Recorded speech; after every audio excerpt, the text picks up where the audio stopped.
kau bagi dua, tidak naik juga tekan sama-sama si kau bagi dua, si kau bagi dua, tidak naik juga tekan. Oke guys, di akhir season 4 kemarin kita digantung banget ya Wukong yang sudah menancapkan pedang emas Kaisar di Sitian di puncak menara tertinggi dan mampu memukul mundur para bayangan gelap, atau kita panggil aja Dark Shadow. Para Dark Shadow yang dipimpin oleh Kaisar di Sitian Dark Shadow membawa pasukan pergi menjauh dari area pertempuran menuju makam dewa kuno. Di sana ada kebangkitan salah satu dari dewa kuno. Nah, sampai di sini si Shinji season 4 berakhir dan membuat para viewers sangat kecewa karena penasaran dengan episode selanjutnya. Dan di video kali ini HMD Lovers akan membawakan season 5 versi manhwanya, karena seperti yang kita tahu ya kalau donghua animasinya belum dirilis. Dan kemungkinan bakalan dirilis pada bulan Juni 2023 nanti.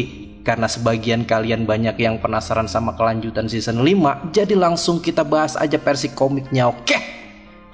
Tanpa berlama-lama lagi langsung aja ini dia alur cerita si Shinji Journey to the West season 5 spesial versi manhwa. Gas kuy!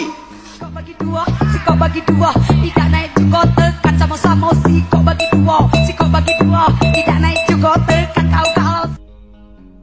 Sebelum melanjutkan ke Istana Surga, di sini saya akan bahas dulu ya kelanjutan dari perjalanan Tang Sanzang di bumi. Karena setelah saya cek di manhwanya, antara Istana Surga dan perjalanan Tang Sanzang nggak sinkron. Jadi kita sinkronin aja dulu. Dan sebagai gantinya, di sini akan saya buatkan aja season 5 spesial gitu. Karena kalian sudah mengerti, jadi langsung aja kita gas.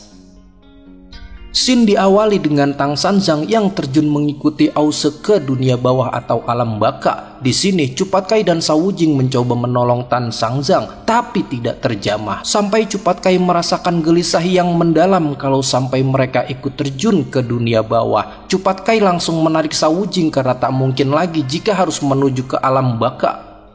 Bailang yang mencoba melompat ke bawah tertahan karena teriakan Xiaoyu yang meminta pertolongan dari para monster. Bailang pun berlari menyelamatkan Xiaoyu dan membawanya pergi dari kejaran para monster. Dari bawah ada banyak monster yang mencoba menyerang Cupat Kai dan Sawujing. Mereka bisa saja wafat kalau bertarung di ruang sempit dan berbahaya itu. Sampai akhirnya mereka pun naik ke atas. Xiaoyu dan Bailang terus dikejar oleh monster neraka itu sampai tiba di titik di mana mereka kini kumpul di atas. Sawujing dan Cupat Kai yang bebas, dia menyelamatkan Bailang karena Xiaoyu ada bersamanya. Kini mereka pun terkepung oleh monster neraka itu, tapi tak terduga muncullah matahari hingga membuat para monster itu pun kabur dan kembali ke asalnya.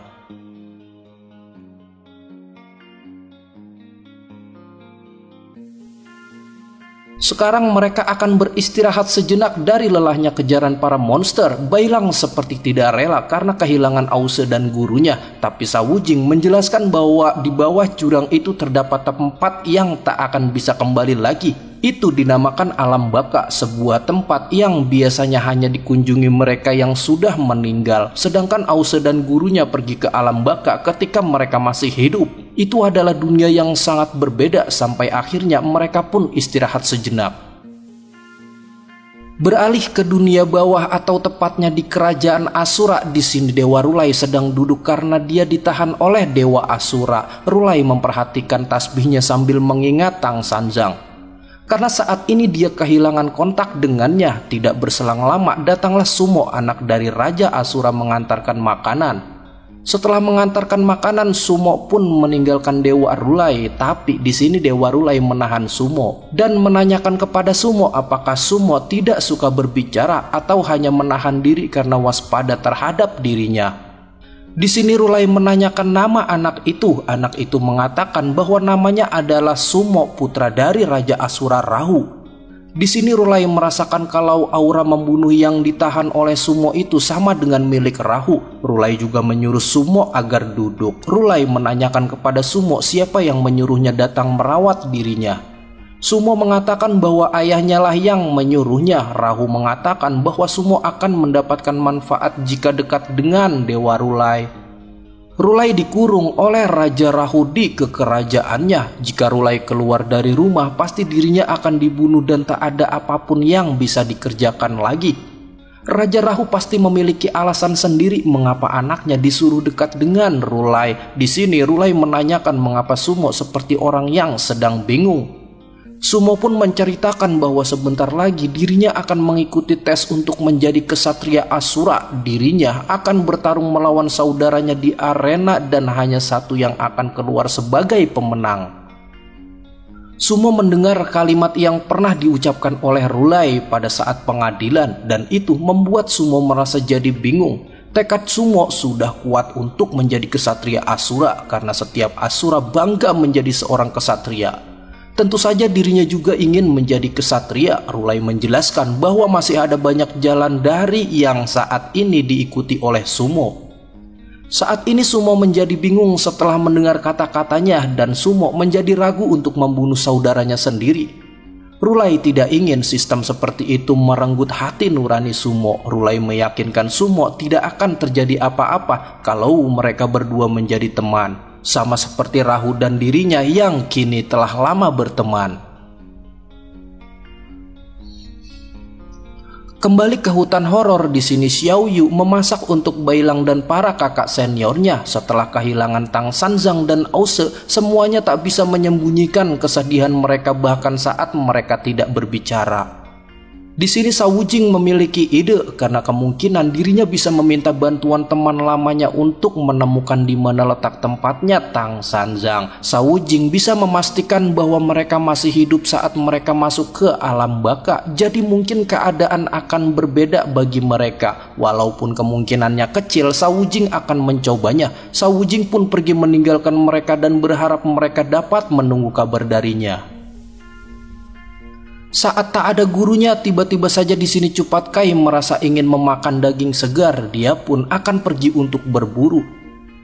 Saat meninggalkan mereka berdua, Cupat Kai mengatakan bahwa dirinya akan segera kembali, tapi hari sudah mulai gelap. Bailang mencoba untuk mencarinya, tapi Xiao Yu melarangnya karena dirinya tahu kalau Cupat Kai tidak akan pernah kembali. Shao Wujing juga demikian, mungkin saja dia tidak akan kembali. Dari awal Xiao Yu sudah tahu bahwa mereka ikut dengannya karena Tang Sanzang. Sekarang Tang Sanzang sudah tiada, mereka tak akan mau mempertaruhkan nyawa mereka untuknya. Xiao Yu tidak menyalahkan mereka karena mereka memikirkan diri mereka sendiri. Sekarang tinggallah mereka berdua. Di sini Bailang mencoba untuk menenangkan Xiao Yu. Karena apapun yang terjadi, Bailang akan selalu berada di samping Xiao Yu karena jalan yang mereka ambil ini masih belum selesai. Saat Xiao Yu tertidur, Bailang pun jadi bete. Dia ingin berlatih untuk mengambil burung yang pernah diberikan oleh gurunya. Sekuat apapun Bailang berusaha tapi masih belum bisa untuk menangkap burung itu.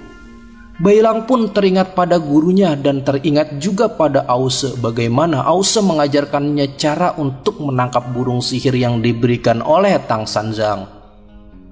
Bailang meminta maaf kepada Ause dan gurunya karena tidak bisa berbuat apa-apa. Dirinya terlalu lemah seperti orang tak berguna.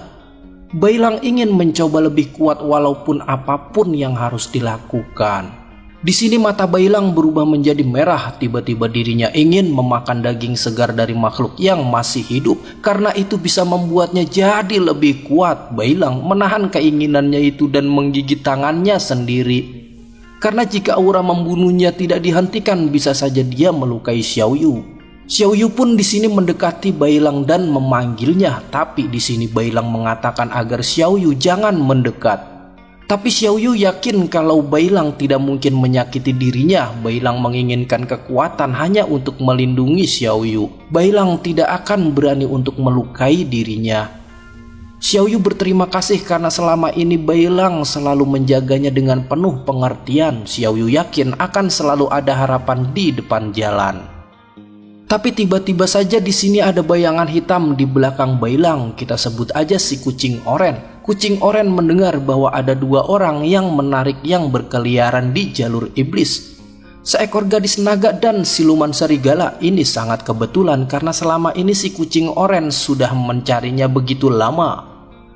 Disebutkan bahwa si kucing oren ini bernama Yihu. Di hutan horor ini adalah daerah berburunya. Di sini Bailang mencoba untuk mengusirnya, tapi Yehu menolaknya karena mereka berdua masih satu spesies, yaitu binatang buas. Bedanya Yehu adalah harimau, sedangkan Bailang adalah serigala. Di sini Yehu meminta bagian agar Xiaoyu dibagi dua. Bailang yang mendengar itu sangat marah karena dirinya tidak akan pernah menyakiti Xiaoyu. Bailang juga mengatakan bahwa dirinya tidak akan pernah memakan makhluk lain dan Bailang akan membunuh siapapun yang mencoba untuk berbuat jahat kepada Xiaoyu. Karena Bailang tidak mau berbagi dengan Yehu, jadi di sini Yehu akan menggunakan hukum rimba, yaitu bertarung untuk mendapatkan Xiaoyu. Pertarungan pun dimulai. Di sini Bailang menyadari kalau kecepatan dan kekuatan bukan main-main, yang padahal itu hanyalah pukulan biasa aja. Bailang pun terpental dengan satu pukulan dari Yehu. Saat Yehu hendak menyerang Xiaoyu, tiba-tiba Bailang pun panas dan segera menghentikan aksi Yehu. Di sini Bailang mencoba memanggil jiwa naga api kakak Shao, tapi jiwa naga itu tidak muncul karena jiwa naga suci tidak bisa keluar dari jiwa yang tercemar. Saat Bailang menjadi jahat, dia tidak akan bisa memanggil kekuatan kakak Shao lagi. Dari situasinya saat ini, Bailang terlihat kalah dari Yehu. Yehu menjelaskan bahwa ini adalah hukum hutan horor, membunuh untuk bisa selamat. Di sini Bailang merasakan aura dan perlawanan yang sama. Dia merasa bukan kali ini dia melawan Yehu, tapi dia lupa kapan dan di mana dia melawannya. Bailang sedikit mengingat saat dirinya berada di Gunung Tianyu, dia pernah menanyakan Raja Naga bagaimana dirinya ditemukan karena Bailang tidak ingat sama sekali. Raja Naga menjelaskan saat itu Bailang terluka parah dan terbaring di salju. Itu pasti karena Bailang bertarung dengan hewan lain. Melihat dari lukanya, kemungkinan lawan Bailang adalah seekor harimau. Dari ingatan itu, Bailang kini menyadari kalau Yehu adalah harimau saat itu sedang memangsa manusia, yang mana manusia itu adalah teman baik Bailang. Saat malam tragedi itu, Bailang dan sahabat manusianya berada di gunung salju. Mereka tersesat di padang salju dan akhirnya dia tidak kuat lalu mati. Dan semua itu karena Yehu. 16 tahun kemudian, harimau itu dan dirinya berlatih sampai mereka mendapatkan wujud manusianya. Dan mereka bertemu kembali saat Yehu ingin benar-benar membunuh Bailang. Tiba-tiba saja di sini ada akar menjalar mengikat Yehu, dan ternyata itu adalah Dewa Bumi atau kakek Tudi ya, yang di season 1 itu loh. Kedatangannya untuk menyelamatkan Bailang. Bailang pun bangkit dan sangat marah karena Yehu yang menyebabkan temannya meninggal di gunung salju. Tapi Yehu berhasil menghancurkan Dewa Bumi dengan cakaran harimaunya. Yehu berjanji siapapun yang menghalanginya, dirinya tidak akan segan-segan untuk membunuhnya. Krak! Dewa Bumi pun hancur berkeping-keping karena sudah berani menghalangi Yehu dari mangsanya. Tiba-tiba Bailang menjadi sangat kuat dan membuat Yehu terluka parah. Cakaran itu membuat Yehu mengeluarkan banyak percikan darah. Bailang juga berteriak kalau dirinya akan membunuh Yehu. Ternyata serangan itu benar-benar mengenai beberapa organ dalam tubuhnya dan Yehu hampir saja mati. Kini dia hanya bisa menahan kesakitan hingga akhirnya Yehu pun melarikan diri dari pertempuran dan berjanji akan kembali lagi setelah lukanya pulih. Di sini kakek Tudi sudah porak-poranda karena terkena cakaran dari Yehu. Bailang mencoba memperbaiki tubuh kakek Tudi itu, tapi sudah tak bisa lagi. Ditambah lagi umur kakek Tudi yang sudah ribuan tahun kini hampir mencapai batasnya. Sebelum kakek Tudi meninggalkannya, dia berpesan pada Bailang untuk selalu melindungi Xiaoyu karena Bailang sekarang bertanggung jawab atas Xiaoyu. Dan Dewa Bumi pun meninggalkan mereka berdua. Oh ya, sebelum kita lanjut lagi nih, di sini kita akan flashback dulu ya biar nggak lupa. 16 tahun setelah api suci didapatkan, semua tim baru akhirnya bergabung kembali untuk melakukan perjalanan itu lagi. Tim yang terdiri dari Tang Sanzang, Shao Wujing, Cupat Kai, Bailang, dan Ause bersama dengan Bailang dan Xiaoyu, mereka sekali lagi berangkat dalam perjalanan ke barat. Walaupun perjalanan itu sangat berbahaya, mereka berhasil melewati negeri raksasa dan kerajaan banteng. Akan tetapi naga kuno yang menghalangi jalan mereka tidak seperti apapun yang pernah mereka hadapi. Memiliki kekuatan serangan petir, api, es, dan angin, dia terbukti menjadi ujian terberat yang pernah dihadapi oleh grup itu. Setelah pertempuran yang sangat sengit, Tang Sanzang dan Ause keduanya terjatuh ke dalam jurang neraka. Shao Wujing lalu mencari cara untuk menyelamatkan mereka dan dengan begitu meninggalkan grup. Cupat Kai juga pergi dari grup setelah melihat betapa buruknya situasi saat itu. Menuju ke hutan horor, Bai Lang dan Xiao Yu adalah satu-satunya yang tersisa dari grup itu. Di saat yang bersamaan, musuh yang kuat Yihu mendatangi mereka. Tujuannya adalah merebut Xiao Yu. Dalam pertarungan, Dewa Bumi Gunung Tianyu mengorbankan dirinya. Kesedihan Bai Lang membuatnya terjatuh dan menjadi arwah jahat. Dia tersiksa saat tekadnya berada dalam jurang keruntuhan, tapi perjalanan harus tetap berlanjut, tak boleh berhenti. Oke, next, di sini Bai Lang dan Xiao Yu berada di hutan yang panas dan lembab, yang membuatnya susah bernapas. Mereka sekarang sudah berjalan selama 2 hari dan harusnya hampir tiba di pinggir hutan. Di sini Xiao Yu tidak merasa tanda-tanda dari Yihu. Berbeda dengan Bai Lang merasa dia masih dibuntuti. Dan ternyata tiba-tiba ada serangan dari atas pohon dengan langkah yang cepat. Bai Lang pun langsung memotong siluman itu dengan cakarnya. Dan ternyata itu bukanlah Yihu, melainkan hanyalah siluman pohon yang hidup. Dan dari atas pula di sini Xiao Yu dikejutkan oleh Yihu yang ternyata ini adalah perangkap yang dibuatnya. Tapi dengan begitu Bai Lang tidak akan membiarkan Yihu mendekati Xiao Yu. Di sini Yihu mencoba menenangkan Bai Lang agar jangan bertindak gegabah. Yihu juga mengingatkan pada Bai Lang agar dirinya dibagi sebagian dari Xiao Yu meskipun hanya kaki dan tangannya saja. Tapi Bai Lang bersikeras menolak karena misinya hidup adalah untuk melindungi Xiao Yu dan baku hantam pun terjadi lagi. Di sini Bai Lang berhasil ditendang oleh Yihu yang menyebabkan Bai Lang terpental jauh. Tapi dari belakang Xiao Yu menghantam Yihu dengan kayu besar di tangannya. Xiao Yu terus memukul Yihu dengan kayu besar sampai setelah Yihu bangkit, dia mampu menahan kayu besar itu. Saat menatap mata Xiao Yu di sini, Yihu merasakan tekanan aura sangat keras darinya, aura yang murni dan lembut seperti ibunya sendiri. Dan dari kejauhan tiba-tiba Bai Lang bangkit dan langsung menendang wajah Yihu. Yihu kini merasakan lagi kalau kekuatan Bai Lang bertambah kuat dan Xiao Yu juga terus memancarkan aura suci yang bisa menjatuhkannya dan dapat menekan arwah jahatnya hanya dengan batang kayu. Di sini Yihu memberitahu kepada mereka berdua kalau ada banyak sekali siluman cacing yang hidup di dalam tanah hutan itu. Mereka biasanya memakan mayat, tetapi mereka terkadang juga menyerang binatang yang terluka. Selama ada darah yang meresap ke tanah, mereka akan datang berkerumunan. Benar saja, ternyata di sini datanglah para siluman cacing yang menyerang mereka. Bai Lang mencoba untuk menghadapi siluman cacing itu. Saat mereka sedang melawan siluman cacing itu, tiba-tiba Yihu menghilang. Dengan mata yang tajam, Yihu sudah mengincar Bai Lang dari kejauhan. Yihu langsung menerkam Bai Lang tepat di perutnya hingga menembus tubuhnya. Sedangkan Xiao Yu di sini tertangkap oleh siluman cacing. Dia berteriak meminta tolong karena tak ingin dimakan oleh siluman cacing.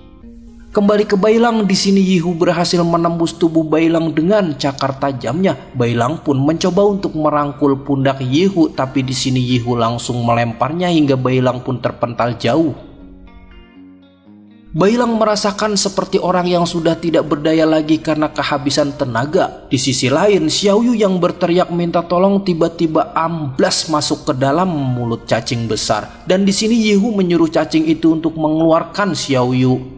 Yihu yang sangat kesal karena Xiao Yu telah dimakannya. Yihu mencoba untuk melawan cacing besar itu dan berhasil memotong cacing itu hingga menjadi 2 bagian. Setelah cacing itu terpotong, Xiao Yu pun keluar dari mulut cacing itu.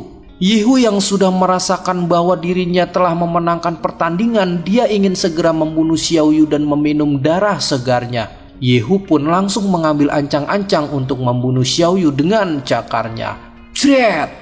Dan betapa terkejutnya kita dibuat oleh Bai Lang yang tiba-tiba muncul di hadapan Xiao Yu untuk menyelamatkannya. Bai Lang juga mengatakan kepada Yihu bahwa pertandingannya berdua belum selesai.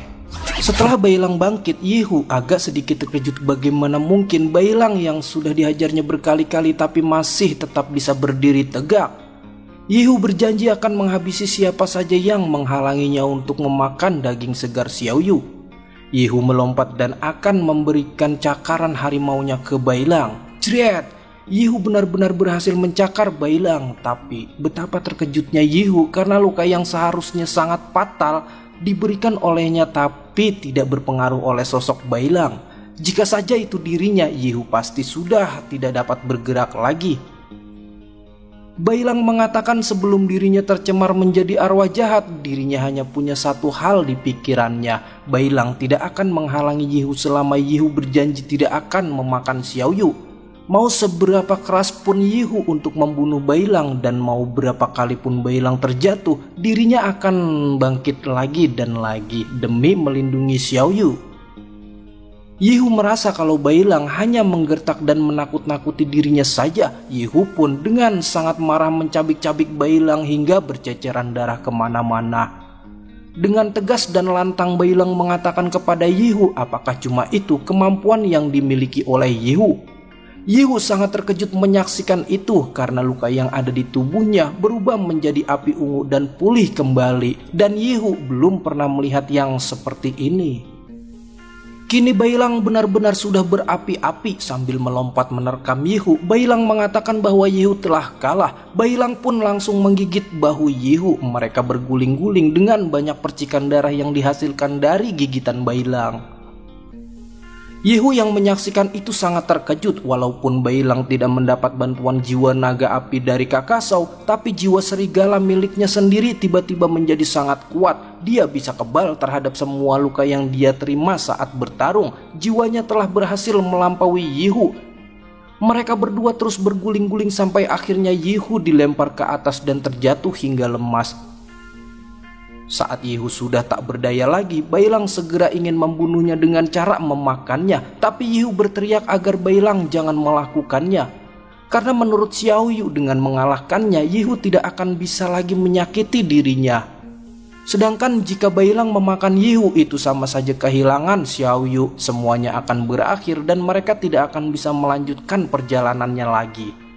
Bailang harus melindungi Xiaoyu meskipun kini telah menjadi arwah jahat, tapi Bailang akan tetap menjadi arwah jahat yang baik. Yehu tertawa mendengar ucapan Xiaoyu. Menurutnya ini adalah pertama kalinya dia mendengar bahwa ada arwah jahat yang bijak. Meskipun Yehu telah kalah, tapi Yehu menyadari bahwa itulah hukum rimba. Mereka yang kalah akan menjadi makanan yang menang. Begitupun sebaliknya, jika saja Yehu yang memenangkan pertarungannya, maka Yehu pun akan memakan mereka berdua. Meskipun di sini Bailang sangat bersemangat untuk memakan Yehu, dan ditambah lagi dengan Yehu yang mencoba untuk memprovokasi Bailang agar segera memakan dirinya, tapi Bailang bisa menahannya. Bailang sangat beruntung karena Xiaoyu telah mengingatkannya. Xiaoyu mencoba untuk mendekati Yehu. Dia mengetahui bahwa rasanya itu sangat sakit. Xiaoyu juga tahu kalau Yehu akan segera wafat. Yehu tidak pernah menyangka bahwa dirinya akan kalah dengan dua bucin seperti Bailang dan Xiaoyu. Yehu juga mengingatkan kepada mereka berdua agar jangan senang meskipun mereka telah menang. Yehu sangat percaya kalau mereka berdua tidak akan bisa bertahan lama di jalur iblis. Di saat detik-detik kematiannya, di sini Xiaoyu meminjam pisau yang dimiliki oleh Bailang. Bailang pun memberikannya dan Xiaoyu mengiris tangannya hingga terluka. Dari luka itu keluarlah darah dan darah itu dialirkan ke mulut Yehu. Bailang tidak tahu apa yang dilakukan oleh Xiaoyu, karena dengan begitu Xiaoyu sama saja menyelamatkan nyawanya. Xiaoyu yang memiliki rasa ulas kasih merasa kalau Yehu tidak seharusnya mati di jalur iblis. Xiaoyu juga tahu kalau Bailang dan Yehu telah ditakdirkan sejak dulu untuk bertemu.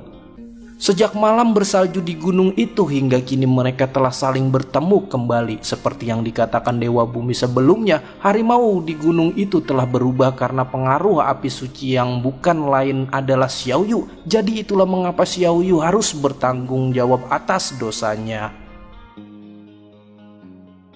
Meskipun Yehu mencoba untuk memakan Xiaoyu, tapi Xiaoyu merasa kalau dia sudah tidak takut lagi dengan ancaman Yehu. Lagi pula Bailang selalu ada di samping Xiaoyu.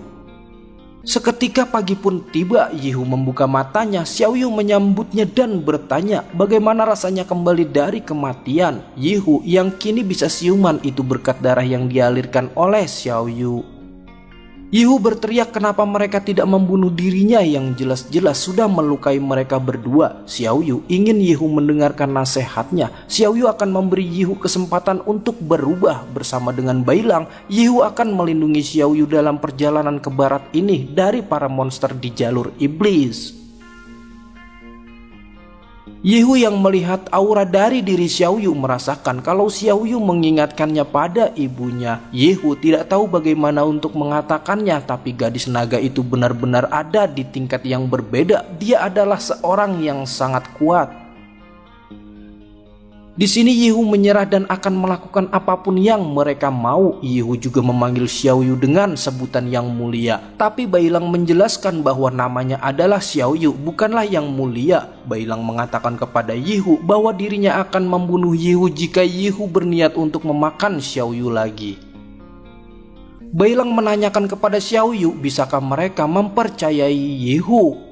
Xiao Yu sangat yakin kalau Yihu pasti akan berubah. Yihu sudah lama hidup sendiri di hutan sepanjang hidupnya, jadi sudah sewajarnya untuk berburu mencari makan. Bailang pun membenarkan perkataan Xiao Yu karena dia sendiri telah menerima ajaran dari para naga di Gunung Tianyu sampai akhirnya dirinya bisa berubah.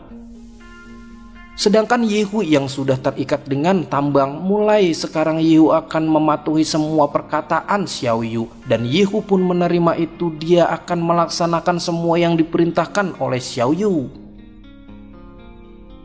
Saat memulai perjalanannya, mereka bertanya-tanya tempat seperti apakah yang ada di balik hutan horor. Tapi di sini mereka mengingat saat mereka bersama Guru Tang kalau ada sebuah kota kuno.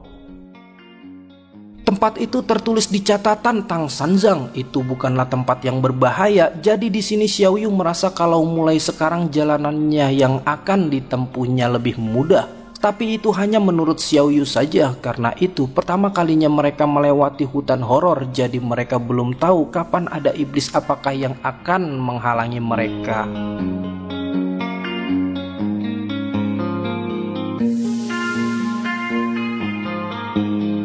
Beralih ke Sawujing, di sini dia mendirikan batu-batu di sampingnya. Dia seperti akan memulai ritual untuk memasuki alam baka sendirian di atas pegunungan. Kini Sawujing merasakan batu-batu yang bergetar. Setelah dirinya menunggu cukup lama, akhirnya dirinya bisa mencapai harapan kecil untuk terhubung dengan dunia alam baka.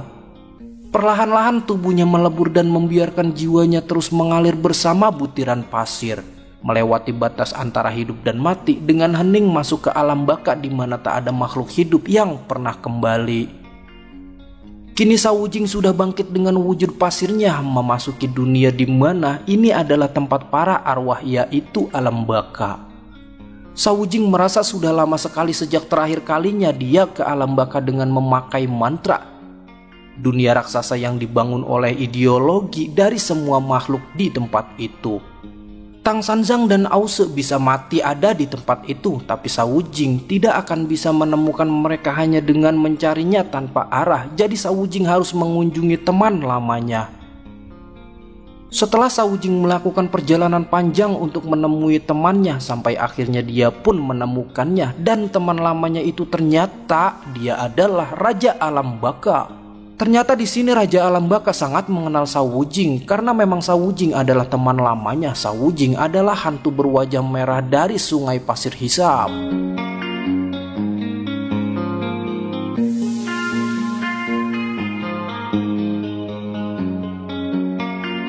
Sekarang kita akan beralih ke Jubaji atau kita panggil aja Cupatkai. Di sini Cupatkai terus berjalan menelusuri bukit sambil bernyanyi riang karena sudah terlalu lama dia berjalan. Akhirnya dia pun istirahat di bawah pohon kering.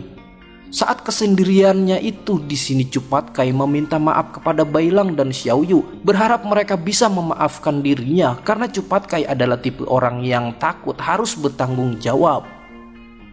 Dahulu saat dirinya bersama Tang Sanzang dan kakak monyet gitu atau Sun Wukong dirinya bisa ikut campur bersama mereka. Tapi sekarang gurunya sudah hilang. Perjalanannya akan jauh lebih berat, tanggung jawab itu terlalu besar bagi Cupatkai. Tapi Cupatkai melihat bahwa Bailang dan Xiaoyu masih punya semangat berjuang yang membara. Jadi Cupatkai hanya bisa mendoakan mereka agar sukses. Cupatkai hanya bisa termenung dan akan membantu mereka dengan doanya.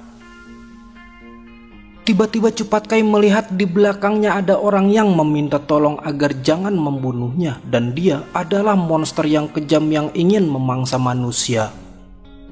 Di sini Cupatkai merasakan bahwa ada suku manusia yang langka. Cupatkai juga merasa apakah benar di dekat sini ada kota manusia. Ternyata para manusia itu telah dijebak oleh siluman dari gunung, tapi Cupatkai sungguh tidak memperdulikan mereka. Saat siluman gunung itu mencoba untuk membunuh wanita, di sini Cupatkai mendengar teriakan wanita yang meminta tolong. Cupatkai pun segera menghilang dari tempat kediamannya. Tiba-tiba saja Cupatkai muncul di hadapan mereka semua dan menghajar para siluman gunung itu. Bagaimanapun Cupatkai tidak akan bisa diam jika ada panggilan yang meminta tolong dari seorang gadis. Cupatkai sudah melihat betapa kejamnya realita di dunia ini.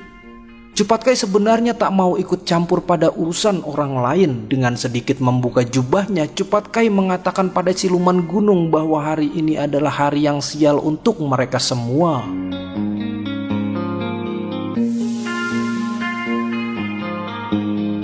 Kembali ke alam baka, di sini Raja Alam Baka ternyata mengenal Sawujing sebagai hantu topeng merah. Di sini Raja Alam Baka berterus terang bahwa dirinya sangat merindukan Sawujing. Raja Alam Baka menjelaskan bahwa makhluk yang hidup dan sudah mati tidak bisa bersama. Dirinya tidak bisa pergi ke permukaan karena dirinya tidak bisa tahan untuk memperhatikan perjalanan di alam dunia.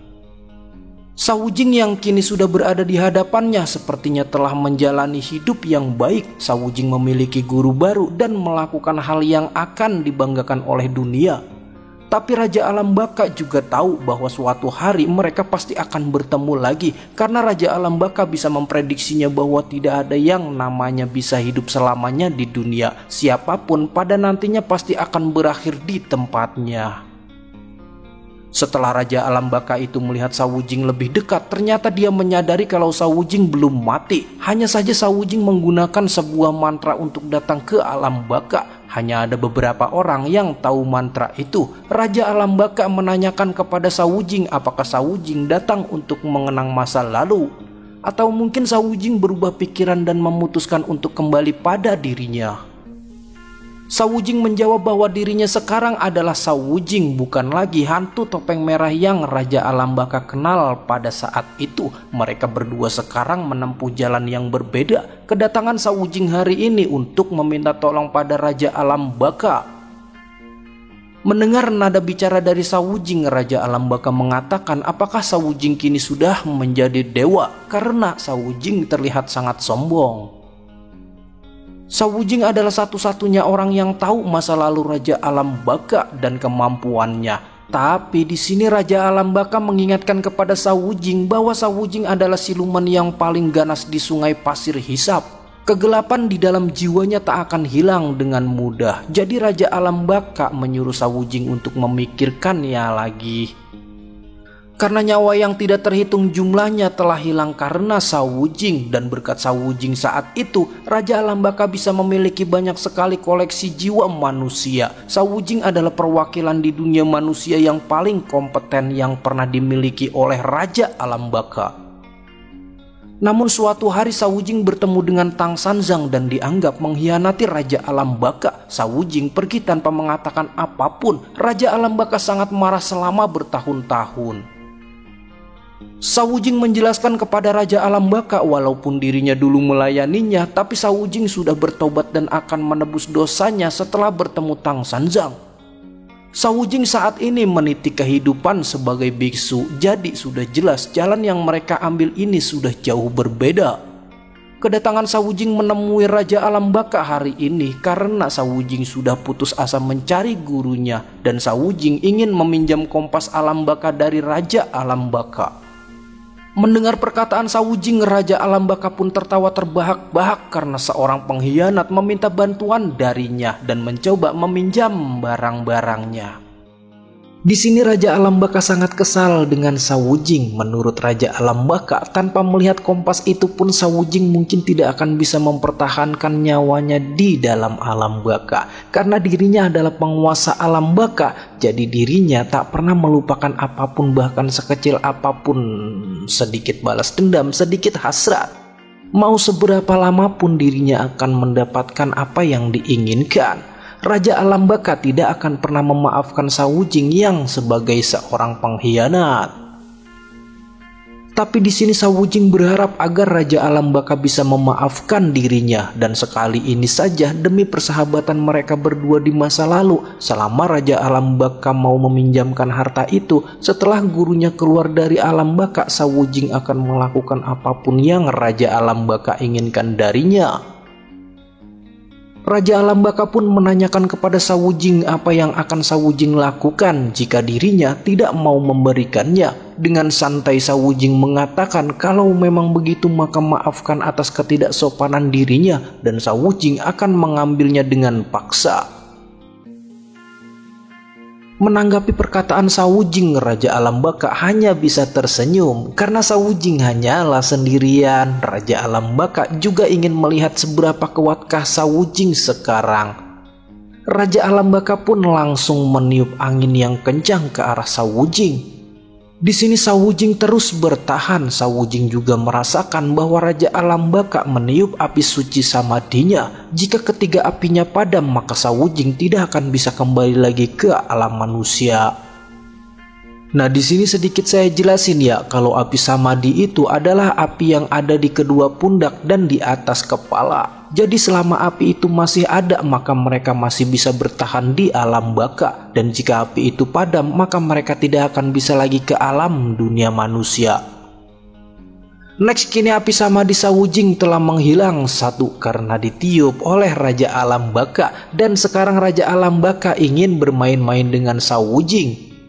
Dan di sini banyak boneka manusia yang diperintahkan oleh Raja Alam Baka untuk melawan Sawujing. Satu persatu mereka datang untuk melawan Sawujing, tapi di sini Sawujing tidak bisa hanya berdiam saja selain untuk melawannya. Prak, serangan pun dilancarkan oleh Sawujing. Serangan itu membuat kepala boneka manusia itu pun hampir jatuh. Raja Alam Baka menjelaskan kepada Sawujing untuk berhati-hati dengan para boneka itu, karena jika Sawujing menghancurkan boneka itu, maka jiwa yang ada di dalamnya akan musnah. Raja Alam Baka juga menjelaskan bahwa wanita buta itu adalah Gu Xiaoye yang tinggal di rawa-rawa dekat sungai pasir hisap. Jadi pasti Sawujing masih ingat dengan dia. Sejak Sawujing mengkhianati Raja Alam Baka, Raja Alam Baka sudah lama berpikir dia yang merubah Sawujing menjadi pengkhianat, bukanlah Tang Sanzang. Itu adalah wanita yang menemukan kemanusiaan Sawujing. Dari banyaknya para boneka itu, Gu Xiaoye adalah salah satunya. Mendengar perkataan Raja Alam Baka, Sawujing sangat marah, tapi Sawujing juga sedikit mengingat masa lalunya saat berada di pasir hisap. Sawujing dipanggil dengan sebutan kakak bisu karena memang Sawujing tidak pernah berbicara dengan Gu Xiaoye. Gu Xiaoye mengatakan kepada Sawujing bahwa dia sangat berterima kasih karena Sawujing selalu mengunjunginya. Gu Xiaoye juga merasa bingung karena Sawujing tidak pernah bicara satu kata pun pada dirinya. Jadi Gu Xiaoye ingin sekali tahu Sawujing orang yang seperti apa. Gu Xiaoye bercerita sejak ayah dan ibunya meninggal, Sawujinglah satu-satunya yang peduli dengan dirinya. Semenjak adanya Sawujing, Gu Xiaoye jadi sangat tenang di tempat itu dan tidak terlalu kesepian. Di sini Gu Xiaoye memiliki keinginan yaitu untuk menyentuh wajah Sawujing, tapi Gu Xiaoye tidak memaksanya. Saat Gu Xiaoye ingin menyentuh Sawujing, tiba-tiba Sawujing berubah menjadi pasir. Dan di suatu hari Gu Xiaoye sedang sendiri, dia memanggil-manggil nama Sawujing dengan nama panggilan yang biasa Gu Xiaoye katakan, yaitu kakak bisu. Di sini Sawujing menghampiri Gu Xiaoye. Sawujing mengatakan bahwa dia tidak bisu, hanya saja Sawujing tidak suka berbicara. Jadi Sawujing meminta maaf karena selama ini dirinya tidak mengatakan kepada Gu Xiaoye. Mendengar perkataan Sawu-Jing, Gu Xiaoye pun sampai dibuat terkejut karena sebenarnya Sawu-Jing bisa berbicara. Di sini Sawu-Jing pun membungkuk dan ingin mengatakan sesuatu kepada Gu Xiaoye. Sawu-Jing mengatakan bahwa dirinya bertemu dengan seseorang. Dia telah merubah dirinya memutuskan untuk pergi dalam perjalanan bersama dengannya. Dan Sawu-Jing akan meninggalkan Gu Xiaoye. Perjalanannya itu bukan hanya beberapa bulan atau beberapa tahun. Sawu-Jing sendiri tidak tahu kapan dia akan kembali dan sebentar lagi dirinya akan berangkat. Hari ini Sawu-Jing menemui Gu Xiaoye hanya untuk mengucapkan selamat tinggal. Kepergian itu membuat Gu Xiaoye menjadi sedih dan akan kesepian lagi. Tapi Gu Xiaoye tidak bisa berbuat apa-apa selain mengucapkan jagalah diri baik-baik. Sawu-Jing pun pergi meninggalkan Gu Xiaoye. Nah, jadi itulah awal dia bertemu dengan Gu Xiaoye, dan di sini Sawu-Jing akan diserang oleh boneka Raja Alam Baka dan salah satu dari boneka itu adalah Gu Xiaoye. Sawu-Jing mengatakan kepada Raja Alam Baka kalau masalah ini adalah antara dirinya dan Raja Alam Baka, sedangkan orang lain tidak ada hubungannya dengan masalahnya. Dengan tersenyum, Raja Alam Baka mengatakan bahwa dirinya sudah mengatakan pada Sawu-Jing kalau dirinya akan membalas dendam mau seberapa hina pun itu. Raja Alam Baka tahu kalau Gu Xiaoye adalah seseorang yang sangat penting untuk Sawu-Jing. Jadi Raja Alam Baka yakin kalau Sawu-Jing tidak akan tega memusnahkan Gu Xiaoye. Karena tidak tahan, di sini Sawu-Jing pun langsung membacakan mantra dan Sawu-Jing langsung menjadi pasir. Raja Alam Baka mengakui kalau Sawu-Jing menjadi lebih kuat setelah perjalanan bersama Tang Sanzang karena memiliki mantra yang sangat menakjubkan. Di sini Sawu-Jing akan menahan semua boneka dengan badai pasirnya. Itu akan memberinya sedikit waktu untuk mencarinya di antara pasir-pasir, dan ternyata di sini Sawu-Jing berhasil menemukannya. Setelah didekatinya, ternyata itu bukanlah Gu Xiaoye. Tapi Sawu-Jing tidak bisa berhenti. Sawu-Jing harus menemukan boneka yang berisi jiwa Gu Xiaoye. Dan Sawu-Jing hanya memiliki satu kesempatan. Sawu-Jing adalah monster buas tanpa hati. Saat dirinya ada di rawa-rawa dekat sungai pasir hisap, Gu Xiaoye lah yang membuatnya merasakan hangatnya kemanusiaan untuk pertama kalinya. Setelah Sawu-Jing menemukannya, Sawu-Jing pun langsung menggenggam erat tangannya dan mengatakan nama Gu Xiaoye. Pada saat itu juga boneka manusia itu berubah menjadi Gu Xiaoye, tapi belum sempat mereka melemparkan senyumnya, tiba-tiba saja di sini Raja Alam Baka mengikatkan rantai pancingnya ke tubuh Sawu-Jing dan Sawu-Jing telah terpancing oleh Raja Alam Baka. Dan saat kejadian itu Sawu-Jing mengingat masa lalu bersama gurunya saat dia melakukan perjalanan ke barat. Di sini Sawu-Jing bersujud kepada gurunya karena Sawu-Jing merasa bahwa dirinya telah banyak berdosa. Berkat didikan Tang Sanzang, dirinya bisa kembali ke jalan yang benar dan Sawu-Jing ingin menemani Tang Sanzang dalam perjalanan ke Nirvana. Tang Sanzang pun mengatakan bahwa mulai sekarang Sawu-Jing bukan lagi hantu topeng merah dan nama Sawu-Jing itu sebenarnya diberikan oleh Tang Sanzang.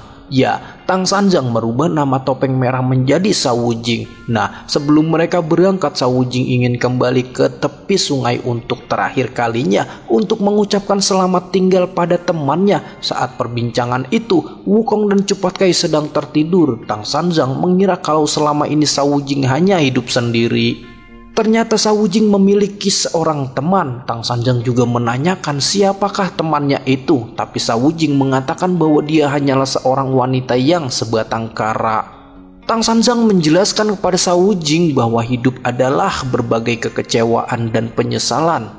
Dan itu berlaku bagi semua orang. Keputusan terkadang membuat kita menderita. Tapi Tang Sanzang percaya apa yang akan mereka lakukan akan membebaskan semua orang dari penderitaan. Mereka ada di jalan yang benar dan mereka tidak boleh ragu. Bahkan walau harga diri dan nyawanya bisa menghilang, selama meyakinkan mereka tidak boleh goyah dan mereka pasti akan bisa mencapai akhir.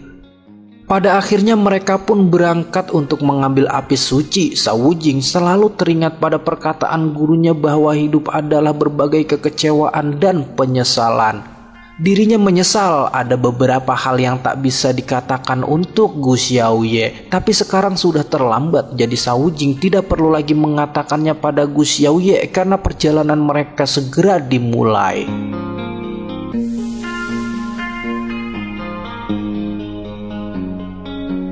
Kembali ke masa sekarang, kini Shao Jing telah dipancing oleh Raja Alam Baka. Raja Alam Baka itu sangat senang dan tertawa karena hantu topeng merah sudah paham sekarang, jadi percuma saja jika Shao Jing ingin melawan. Shao Jing akan mengorbankan semuanya untuk membangkitkan jiwa wanita buta itu. Ini semua adalah bagian dari rencananya dan Shao Jing telah masuk tepat ke dalam perangkapnya. Semakin lama Shao Jing merasakan semakin tak berdaya, topengnya pun mulai retak-retak sedangkan Gu Xiaoye dan boneka-boneka manusia itu telah terjatuh. Di sini Gu Xiaoye merasakan bahwa dirinya sudah bisa melihat. Dia juga tidak tahu apakah ini karena dirinya ada di alam baka atau karena ada hal lain. Di sini Gu Xiaoye merasa bahwa dirinya sedang bermimpi dan sebuah mimpi yang sangat lama, tapi dirinya akhirnya terbangun dan yang membangunkannya adalah Shao Jing langsung memanggil nama Gu Xiaoye dan Gu Xiaoye melihat ke arah Shao Jing. Gu Xiaoye juga berteriak nama Shao Jing, tapi perasaan senang itu melihat Shao Jing tidaklah lama karena Shao Jing dihancurkan oleh Raja Alam Baka.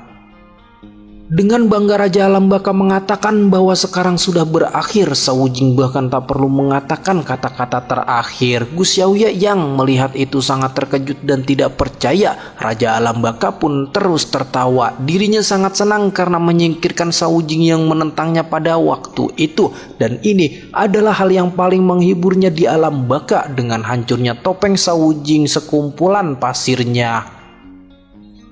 Raja Alam Baka tertawa sangat bahagia. Dia juga mengatakan kalau nasib Shao Jing sangatlah malang. Dengan begini Shao Jing akan bersamanya lagi. Shao Jing tidak akan bisa seenaknya lagi dan Shao Jing tak akan bisa kabur darinya lagi.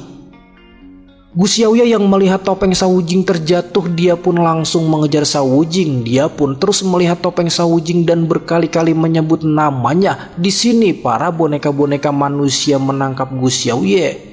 Raja Alam Baka mengatakan kalau hantu topeng merah itu tidak benar-benar mati, jadi tidak perlu untuk berteriak. Setiap jiwa yang memasuki Alam Baka memiliki api suci samadhi sendiri.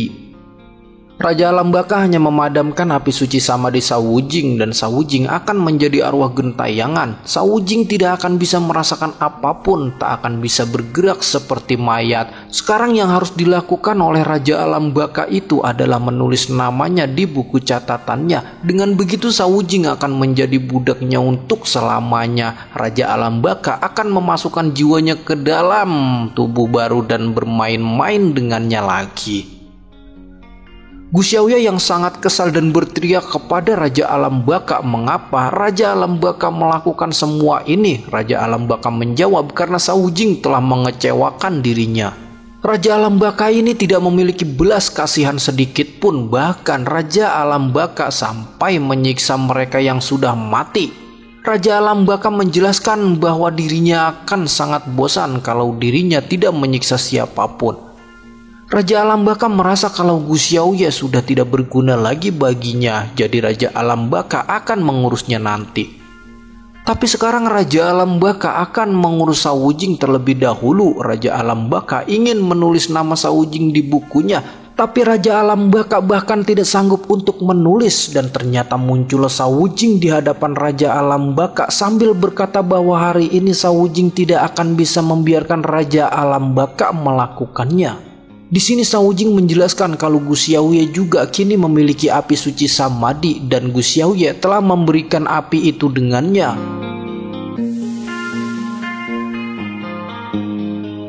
Raja Alam Baka pun sangat kesal dan mengangkat tangannya tinggi-tinggi untuk menghancurkan mereka. Di sini Raja Alam Baka membuat trik baru untuk menghancurkan Shao Jing. Tapi saat pasir itu digenggamnya erat-erat, ternyata Shao Jing tidak ada. Shao Jing berhasil kabur dan Raja Alam Baka tidak berhasil menangkapnya. Dan setelah Raja Alam Baka mengecek hartanya, ternyata di sini mangkuk tembaga Alam Bakanya telah menghilang. Raja Alam Baka sangat mengancam Shao Jing jika sampai mereka bertemu kembali.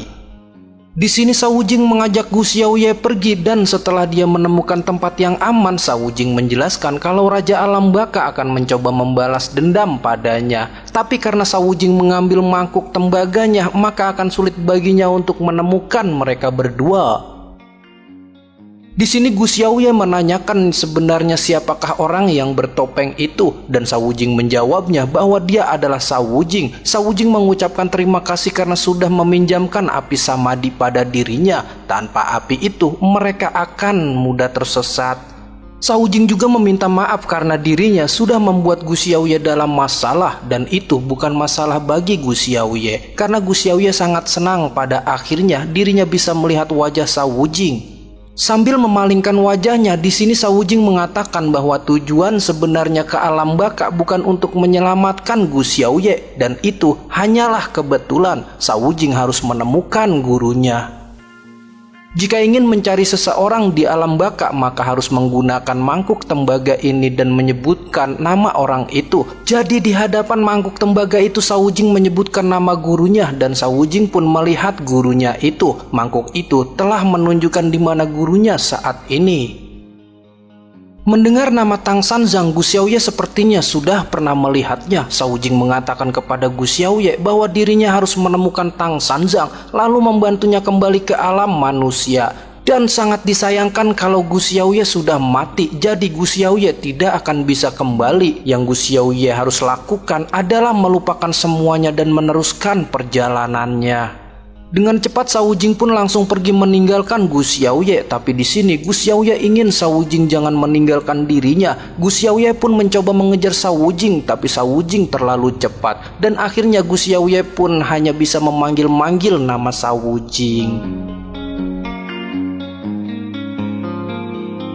Beralih ke dunia manusia, di sini Cupat Kai mengantarkan manusia itu kembali kepada keluarganya. Warga pun senang karena akhirnya mereka kembali dengan selamat. Karena Pak Tua itu mendengar dari seseorang yang selamat bahwa wanita itu telah diserang. Jadi Pak Tua itu mengira kalau wanita itu sudah mati. Wanita itu mengatakan bahwa memang benar kalau dirinya telah diserang oleh monster yang tiba-tiba muncul dan dirinya hampir saja mati. Tapi untungnya ada yang menyelamatkannya dari para monster. Sambil menoleh ke arah Cupat Kai, wanita itu mengatakan kalau yang menyelamatkannya itu adalah Cupat Kai. Warga yang melihat itu pun terkejut dan bertanya-tanya apakah dia siluman babi. Karena dari wajahnya itu sudah menunjukkannya. Wanita itu pun membiarkan Cupat Kai masuk karena menurutnya Cupat Kai adalah pahlawan yang telah menyelamatkan dirinya. Wanita itu mengatakan kepada Cupat Kai agar Cupat Kai bisa tinggal beberapa hari supaya mereka bisa membalas budi. Di sini Cupat Kai merasakan bahwa dirinya pernah melihat kota itu. Wanita itu menjelaskan bahwa mereka tinggal di kota Tani. Ada beberapa ladang yang subur di dekatnya dan mereka bahkan punya tambak ikan. Mereka memiliki produksi yang cukup besar di daerahnya. Mereka bisa menggunakan produksi ini untuk bertukar dengan kota lain. Jadi mereka juga memberikan beberapa untuk siluman yang tinggal di sini. Itu membuat di sini jadi lebih aman. Jadi mereka juga memberikan beberapa untuk siluman yang tinggal di sana. Itu membuat di daerahnya jadi lebih aman.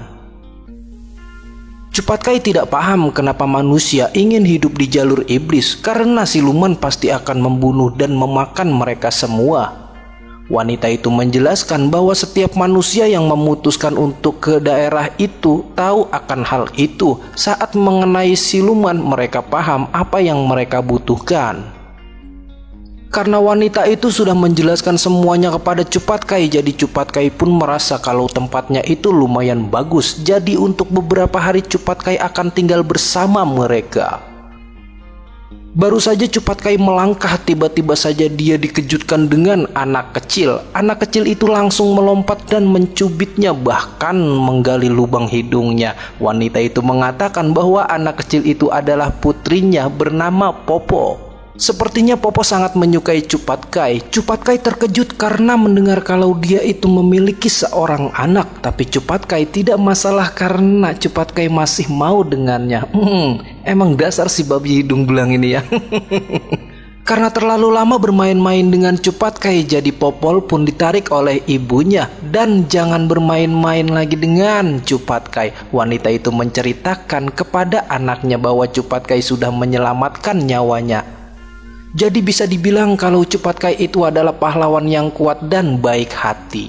Para warga pun menyambut mereka dengan bahagia. Bahkan beberapa dari mereka ingin mengajak Cupatkai dengannya dan mengantarnya ke hotel supaya Cupatkai bisa beristirahat. Cupatkai yang sedikit pesimis melihat manusia itu merasakan kalau senyum orang-orang itu adalah senyuman yang menyembunyikan sesuatu. Jadi sekali lihat saja Cupatkai sudah bisa mengetahuinya.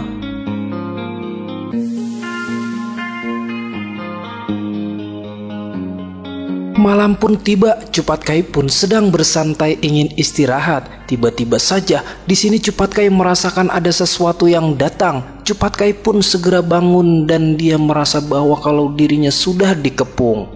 Cupatkai juga merasa kalau kota manusia ini tidak ramah dengan siluman, tapi mereka semua salah memilih sasaran karena Cupatkai bukanlah siluman biasa. Dan saat Cupatkai menendang pintunya, Cupatkai pun langsung mengajak mereka semua untuk baku hantam. Tapi betapa terkejutnya Cupatkai saat melihat mereka semua membawakan makanan. Di sini para warga membawakan berbagai ikan. Karena sejujurnya mereka membawa persediaan dari seluruh kota sebagai hadiah untuknya. Para warga berharap kalau Cupatkai mau menjadi pelindung kotanya. Sambil sedikit merasakan kekecewaan, Cupatkai pun mengatakan, apakah yakin kalian semua ingin aku menjadi pelindung kota kalian? Lalu di manakah pelindung kalian yang dulu? Wanita itu mengatakan bahwa pelindung kotanya yang dulu bernama Lingtu. Tapi belakangan ini dia bersikap aneh sama sekali tidak memperdulikan warga. Karena itulah siluman mulai lebih sering menyerang warganya. Sedangkan para warga membutuhkan pelindung untuk bisa hidup dengan damai. Warga berharap agar Cupatkai bisa menerima permintaan mereka. Kemudian Cupatkai pun terlihat langsung menghabiskan satu ekor ikan di mulutnya. Dengan gagah perkasa Cupatkai mengatakan bahwa mulai saat ini dirinya akan melindungi kota dan menerima permintaan mereka semua. Cupatkai juga mengatakan dengan adanya dia di sini, mereka semua tidak perlu khawatir soal siluman lagi karena dirinya terkenal dan sangat ditakuti oleh para siluman. Cupatkai juga telah diberkati oleh dewa, jadi Cupatkai memastikan mulai sekarang mereka tidak akan ada yang disakiti lagi oleh siluman manapun. Tapi perasaan ceria itu tidaklah bertahan lama karena Cupatkai langsung mengingat gurunya. Gurunya pernah mengatakan kepada Cupatkai agar jangan menerima permintaan seseorang dengan semudah itu. Jika Cupatkai menerimanya, maka Cupatkai harus tinggal di kota itu selamanya. Ini adalah tanggung jawab. Jika Cupatkai tak mau menanggung kewajiban ini, maka jangan menerima permintaan mereka. Bukan main terkejutnya Cupatkai dengan bercucuran keringat. Ternyata dia hanyalah bermimpi. Saat bangun dari mimpinya, Cupatkai mengatakan agar gurunya beristirahatlah dengan tenang di alam baka. Ini bukanlah pilihannya untuk mengecewakan gurunya, karena niat Cupatkai tulus ingin melindungi kota manusia. Tiba-tiba saja ada yang mendorong pintu dan ternyata itu adalah wanita yang telah diselamatkan oleh Cupatkai. Dan wanita itu mengajak Cupatkai agar ikut dengannya. Setelah Cupatkai ikut dengannya, ada siluman yang datang di gerbang kota. Cupatkai juga menanyakan siapakah dia. Dengan mata memerah, siluman itu mengatakan kepada Cupatkai, apakah kau pelindung baru kota ini? Setelah Lingtu menanyakan apakah Cupatkai itu adalah pelindung kota yang baru, Cupatkai menjawab bahwa memang benar kalau dirinya adalah pelindung kota yang baru. Lingtu merasa bahwa itu sangat berlebihan karena dirinya dipecat dari posisinya tanpa peringatan. Karena Cupatkai sudah tahu kalau dia adalah siluman yang bernama Lingtu, jadi Cupatkai hanya diam saja. Lingtu mengatakan bahwa dirinya adalah pelindung kota yang sebenarnya, jadi kenapa dirinya harus mendengarkan orang asing seperti Cupatkai? Mendengar perkataan itu ya, Cupatkai pun agak sedikit marah dan ingin menghajar Lingtu. Sambil menghentikan Cupatkai, Lingtu mengatakan kalau Cupatkai telah salah mengartikan kata-katanya. Lingtu hanya ingin tahu apa yang telah terjadi karena dirinya adalah teman manusia. Dan di sini warga menyuruh Ling Tu untuk pergi karena dengan adanya Cupat Kai mereka semua sudah tidak membutuhkan Ling Tu lagi. Ling Tu hanya ingin minta penjelasan pada mereka apakah dirinya melakukan kesalahan karena sebelumnya mereka sudah rukun selama bertahun-tahun dan sekarang mereka semua menunjukkan wajah yang arogan kepada Ling Tu. Tanpa memberikan penjelasan, mereka langsung melemparkan wortel ke arah Ling Tu. Warga juga berteriak agar Ling Tu jangan pernah kembali lagi. Warga juga tidak ingin mendengar perkataan dari Ling Tu lagi karena mereka semua sudah tidak menginginkan Ling Tu berada di kotanya. Dengan berat hati Ling Tu pun mengambil wortel itu dan berlari pergi meninggalkan mereka semua. Sambil berlari, Ling Tu ingatkan kepada Cupat Kai agar jangan sombong karena para manusia itu juga pasti akan melakukan hal yang sama kepada Cupat Kai. Setelah kejadian itu berlalu, di sini Cupat Kai sedang berbincang dengan mamahnya Popo. Cupat Kai mengatakan, apakah kalian mengusir Ling Tu hanya karena kalian tak menyukainya? Wanita itu menanyakan kepada Cupat Kai apakah Cupat Kai khawatir dengan para manusia yang ada di kotanya. Wanita itu juga mengatakan apakah Cupat Kai kira mereka akan memperlakukan seperti Ling Tu juga. Mana bisa Cupat Kai dibandingkan dengan siluman lain, tapi Cupat Kai hanya ingin memahami apa yang dipikirkan oleh para manusia. Mamanya Popo mengatakan kalau manusia dan siluman hidup bersama di kotanya. Para siluman memberikan perlindungan bagi manusia yang lemah dan mereka membayar para siluman dengan hasil produksinya. Tapi untuk mempertahankan persahabatan ini mereka harus membangun kepercayaan di antara kedua belah pihak. Ling Tu dulunya adalah teman mereka, tapi tindakannya baru-baru ini membuat mereka ragu. Ling Tu tidak lagi peduli dengan warga yang diserang oleh para siluman. Kepercayaan itu hilang, maka dari itulah kerjasama di antara mereka gagal. Sedangkan mereka yang telah mempercayai Cupat Kai sekarang karena Cupat Kai sudah menyelamatkan nyawa mereka, jadi Cupat Kai adalah pahlawan bagi mereka. Wanita itu juga merasa kalau Cupat Kai itu adalah periang. Walaupun Cupat Kai terlihat jelek, tapi wanita itu masih menyukainya. Nah, di sini ya Cupat Kai dipakaikan kalung yang terbuat dari ranting pohon. Wanita itu bercerita kalau suaminya sudah mati selama beberapa tahun. Jika Cupat Kai mau, wanita itu rela akan menjadi istrinya. Cupat Kai kayak sedikit terkejut gitu karena wanita itu berbicara langsung ke intinya. Cupat Kai menanyakan apakah itu yang disebut dengan membangun kepercayaan. Wanita itu mengatakan kalau menurut Cupat Kai begitu maka mereka hanya akan mencoba untuk hidup. Dengan wajah sange dan berkeringat, Cupat Kai mengatakan kalau begitu dirinya akan menerima dengan senang hati tawaran dari wanita itu. Cupat Kai juga berharap agar janda anak satu itu membiarkan dirinya memeriksa barangnya terlebih dahulu. Nah, saat Cupat Kai ingin mengelulurkan tangannya, tapi tiba-tiba saja di sini tangan Cupat Kai tertahan oleh tangan yang lain dan ditarik oleh calon anaknya. Anak kecil itu mengatakan bahwa dirinya ingin bermain dengan Cupat Kai. Melihat mereka berdua yang sangat akrab, janda itu pun senang melihat anaknya ceria bersama Cupat Kai.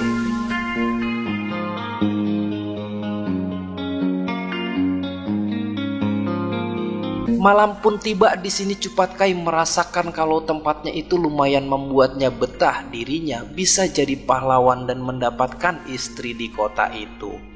Dan lagi-lagi Cupat Kai dikejutkan oleh gurunya. Tang Sanzang mengatakan kepada Cupat Kai agar Cupat Kai bertanggung jawab. Cupat Kai pun sudah berkeringat dan kini telah sadar apa yang telah dilakukan. Karena kalau dia menerimanya maka dirinya harus tinggal di kota itu selamanya. Tidak rela dengan itu, Cupat Kai pun segera berkemas. Di sini Cupat Kai membawa beberapa buah-buahan untuk stok di perjalanannya. Dirinya harus segera pergi sebelum menimbulkan masalah lebih banyak.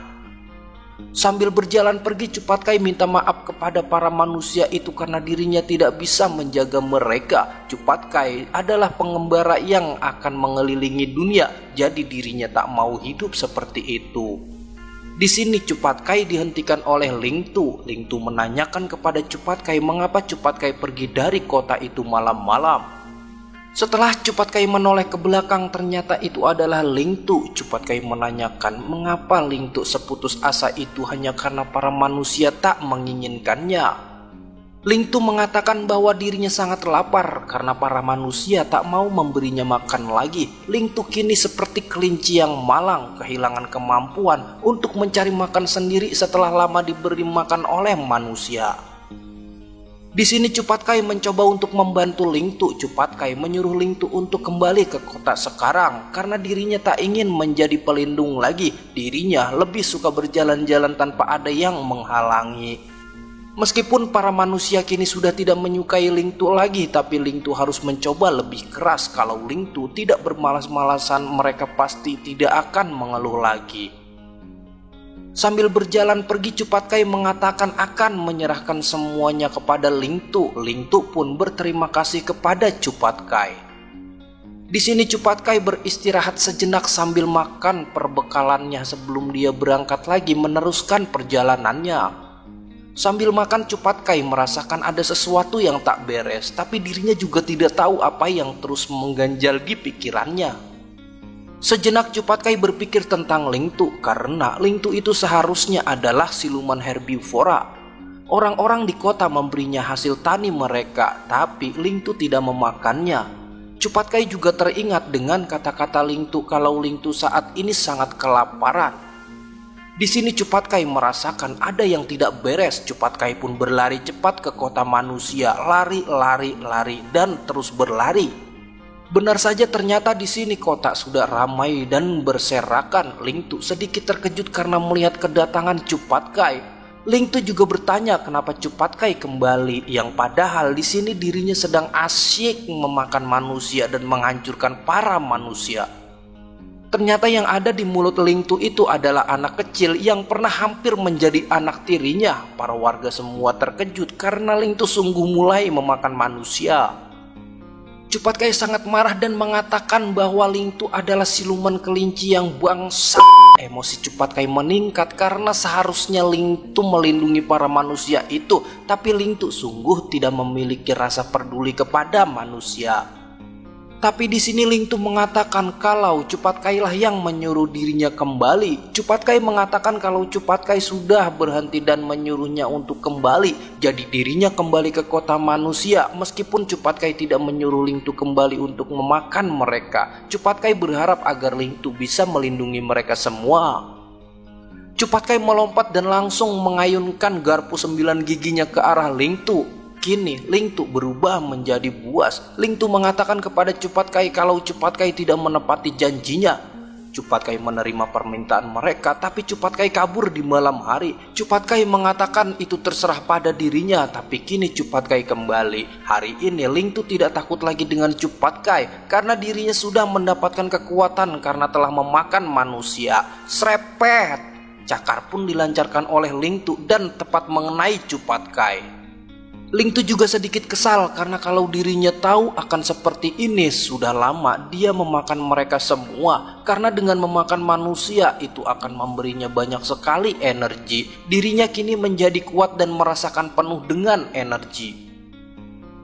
Tapi di sini Ling Tu merasakan lapar setelah makan gadis kecil yang lezat itu. Dirinya masih ingin makan lagi. Kebetulan di hadapannya ada kakek tua. Ling Tu pun menghampirinya dan menangkapnya. Ling Tu akan segera memakannya karena teringat akan kelakuan kakek tua itu yang selalu ingin menyingkirkannya. Sebetulnya dengan perjanjian yang dulu Ling Tu sudah merasa puas, tapi Ling Tu punya kebutuhan yang lain yang tentunya berbeda dari sebelumnya. Sekarang dirinya butuh darah dan daging untuk menambah energinya. Saat dia ingin menusuk kakek tua itu dengan jarinya, tapi di sini tiba-tiba saja datanglah Cupat Kai dengan badan besar dan aura kemarahannya. Cupat Kai senang dengan perlakuan Ling Tu sebelumnya karena akhirnya membuatnya marah dan bisa mengeluarkan kekuatannya. Cupat Kai tidak langsung memukulnya, melainkan menanduk kepalanya dengan taring tajamnya. Itu membuat Ling Tu terpental jauh. Para manusia itu terkejut karena siluman babi telah berubah. Kini siluman babi versus siluman kelinci. Dengan kesal, Cupatkai berteriak bahwa dirinya tidak akan memaafkan Ling Tu. Dengan bangga Ling Tu mengatakan apakah Cupatkai ingin melawan dirinya. Kalau memang begitu, dirinya tidak punya pilihan selain untuk memakannya juga. Ling Tu meluncur dengan kekuatan penuhnya. Srepet! Cupatkai terluka oleh cakaran Ling Tu. Ling Tu yang kini dipenuhi dengan energi, kecepatannya bertambah berkali-kali lipat dari sebelumnya. Ling Tu juga menghina Cupatkai kalau Cupatkai hanya bisa menyombongkan diri saja. Sebenarnya Cupatkai sangatlah lamban seperti kura-kura. Jret! Ling Tu berhasil menusuk perut Cupatkai dengan cakarnya. Tapi itu tak membuat Cupatkai merasa takut karena siluman babi memiliki kulit yang sangat tebal.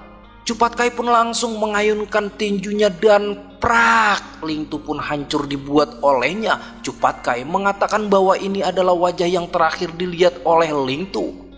Cupatkai juga mengatakan dari semua musuh yang pernah dilawan oleh Cupatkai, Ling Tu adalah siluman paling lemah yang ditemui saat dirinya sudah serius. Prak, Cupatkai menghantam kepala Ling Tu hingga kepala Ling Tu pun bersatu dengan lehernya.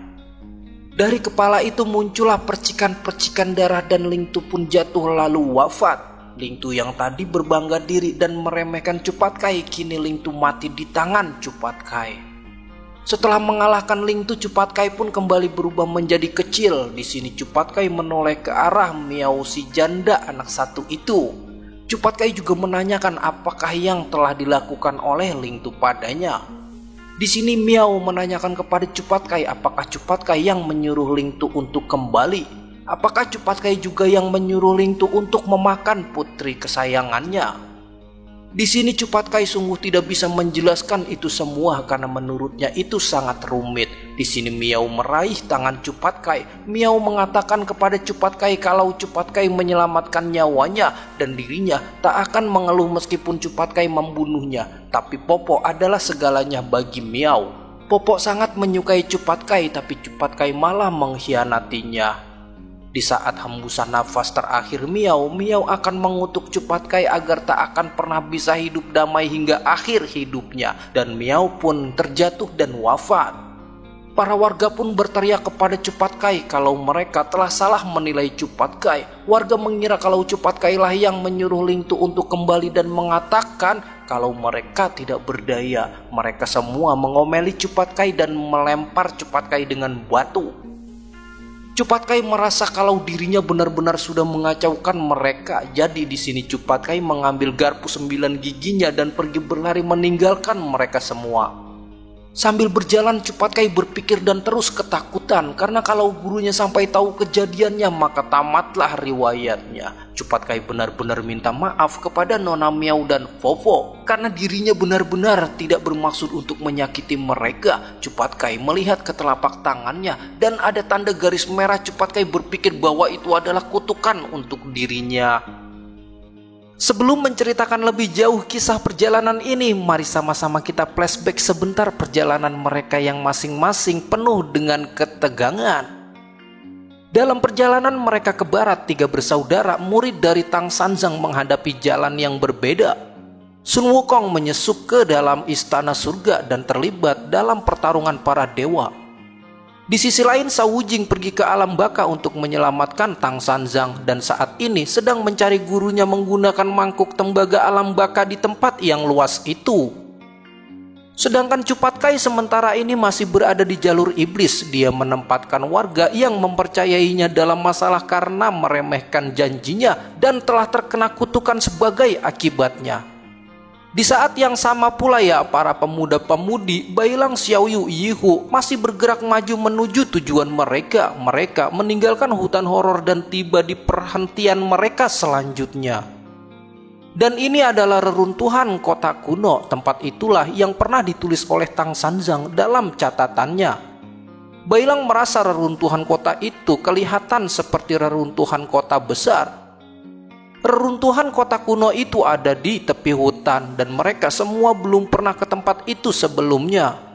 Dalam catatan Tang Sanzang itu menuliskan kalau kota kuno itu dulunya adalah tempat yang makmur, tapi kemudian menurun dan runtuh, dan juga dalam rumor mengatakan kalau ada roh kuno yang berkeliaran.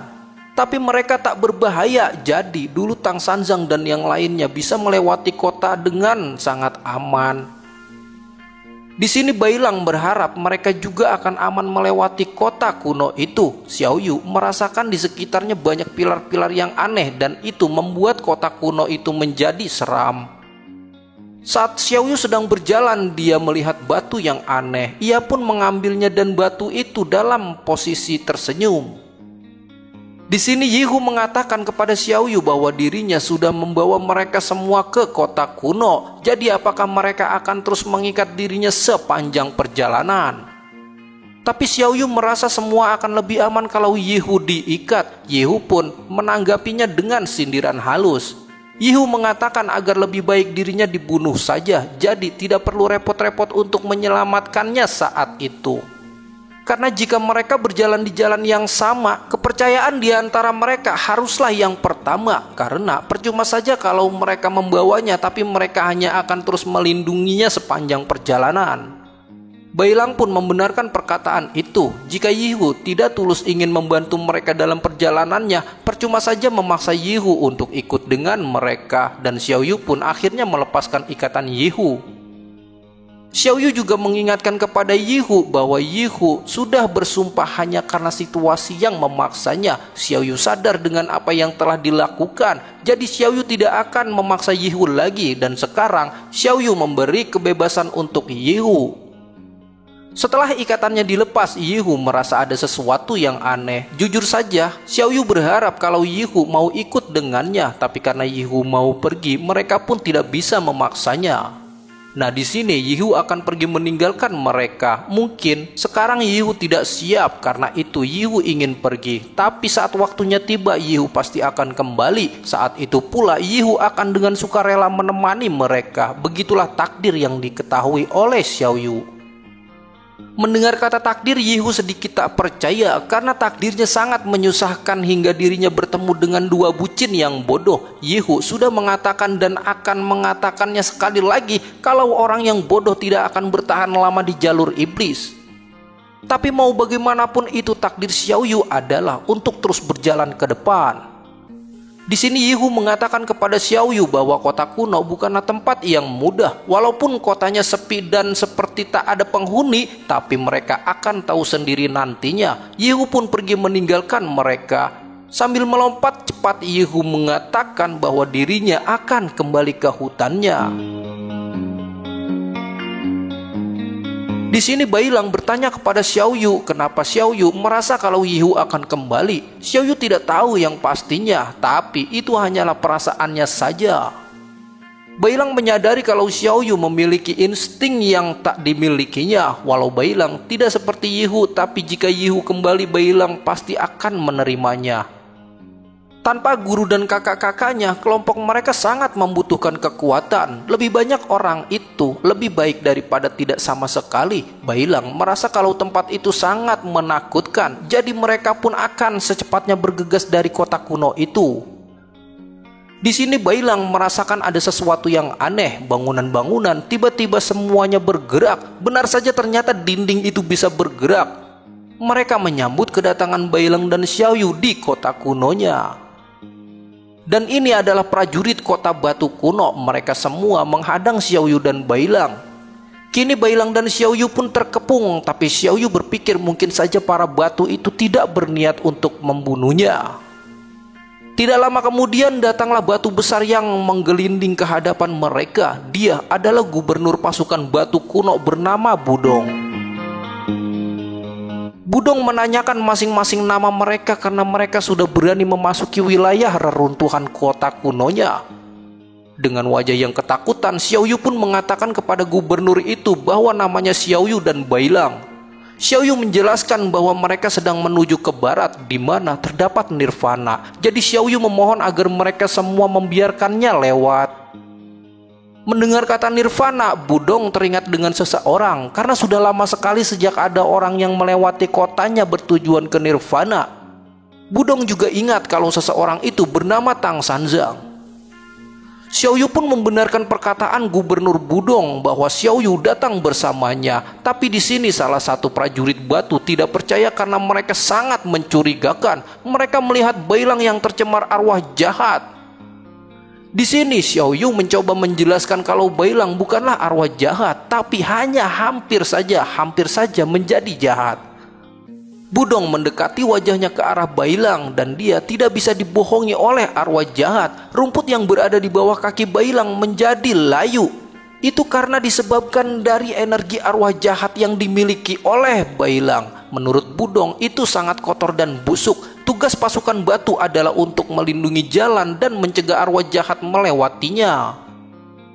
Mereka pun langsung menyerang Bailang dengan tombaknya, tapi di sini Bailang bisa melewati serangan-serangan itu. Bailang menggenggam erat tangan Xiaoyu dan membawanya pergi, tapi Bailang dihadang oleh pasukan batu yang lainnya. Bailang mencoba untuk melawan dan menendang batu itu, tapi batu itu sangat keras dan berat. Jadi Bailang pun tidak sanggup untuk menyingkirkan batu itu di hadapannya. Bailang pun terjatuh dan terkepung oleh para batu. Para batu itu saling tindih untuk menghancurkan Bailang. Tapi di sini ya Bailang masih bisa bertahan, sedangkan Xiaoyu terus menyebut-nyebut nama Bailang. Pasukan batu itu berteriak kalau arwah jahat Bailang bukanlah arwah jahat biasa karena Bailang dapat melawannya dengan keras. Tapi di sini Gubernur Batu itu tidak bisa tinggal diam. Dia pun membantu para prajuritnya dengan menekan Bailang. Gubernur Batu itu sendiri memiliki bobot dengan berat 1 ton. Bailang pun tidak kuasa untuk menahan beban itu hingga Bailang pun terkapar dan mengeluarkan seteguk darah segar. Setelah Bailang tak sanggup untuk bertahan lagi di sini, Gubernur Batu itu menyuruh para prajuritnya untuk melepaskan Xiaoyu si gadis naga itu karena Xiaoyu pasti sangat kesakitan dan tak bisa bernapas di bawah tekanan batu besar.